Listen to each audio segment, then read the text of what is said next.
মেসমশাই ভালো আছেন? হ্যাঁ। এতক্ষণ ছিলাম। কিছু খাবেন মেসমশাই? না, তুমি গিয়ে এখানে কেটারিং এর কাজ করো? না না, আমি তো অভিনয় করতে এসেছিলাম, ডাবিং করতে। এই একটা সিনেমা হচ্ছে না, যেখানে আপনিও পাঠ করেছেন, ওই সিনেমায় তো আমি অভিনয় করেছি। তুমি তো ডিরেক্ট করবে বলেছিলে, তো সেটা লাটে তুলে দিয়েছি।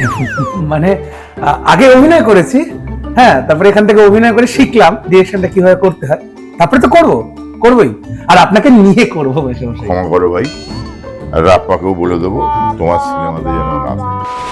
আগামী 5ই ডিসেম্বর আমাদের ছবি রাপ্পারায় অ্যান্ড ফুলস্টপ.com আসছে সিনেমা হলে, রিলিজ করছে। আপনারা আপনাদের বাড়ির কাছের সিনেমা হলে আসুন, দেখুন, দারুণ লাগবে। দেখা হবে। আমি এরপরে ডিরেক্ট করবো।